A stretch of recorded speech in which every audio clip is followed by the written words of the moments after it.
My name is Dirk Gibson. I'm an associate professor of communication and journalism at the University of New Mexico.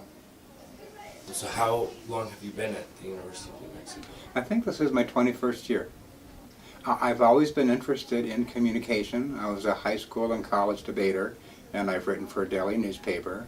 All of my degrees of Bachelor of Science, Master of Arts, and PhD are in what's called speech communication.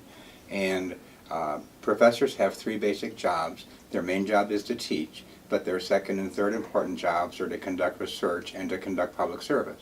And that's where my work comes in. I have been investigating a couple topics from my career.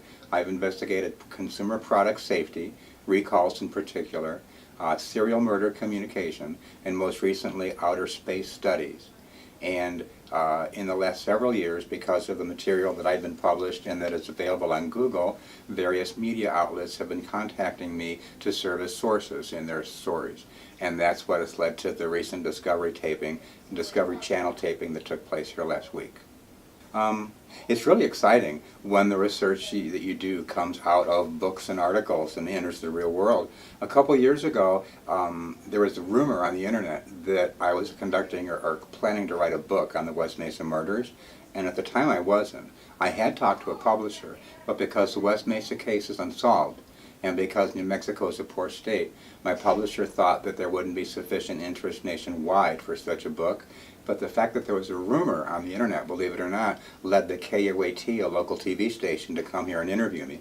And then that hit the internet and was popular or was available. And that's why 2 years ago, a team from A&E who was producing a television show called The Killing Season contacted me, and they came out to my home and conducted a couple hours of interviews. That program is going to be aired this November. It's called The Killing Season. I think it begins November 2nd. And what that project is doing is they're examining a half-dozen cases of serial murder nationwide to try to draw some transcendent themes about serial murder. They were interested in me originally because of my interest or knowledge about the West Mesa case. But when they found out that my research also involves serial murder communication and Jack the Ripper, they were also interested in those topics. So those are the three things I shared with them. Then the Discovery Channel program that was aired last week is just interested in the West Mesa case. So is there anything you would like to tell the students if they are seeing this?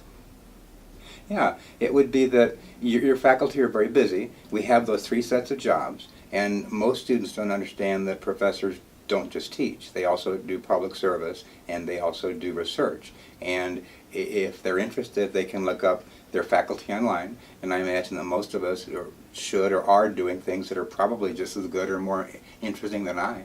I've just had the privilege, because my main three areas are somewhat newsworthy. I've had the opportunity to talk to the Wall Street Journal about my product recall work. I've talked to CNN and Fox News and Pravda and AP about my serial murder work, and recently the Los Angeles Times has talked to me about my outer space work.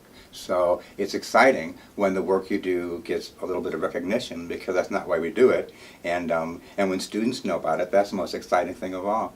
What I would tell students is check out the bookcase in the foyer downstairs, and copies of many of our books are down there. So if you'd like to know more about the various work your faculty does, it's not a secret, and you can look in the bookcase downstairs or look online, and most of us are willing to not just talk about our research. I like to include students in my research whenever that's possible.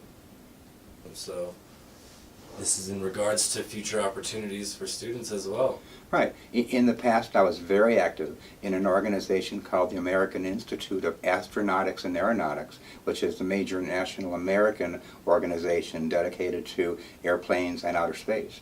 And I probably had 20 to 30 different undergraduate students and a couple of grad students who participated in different studies.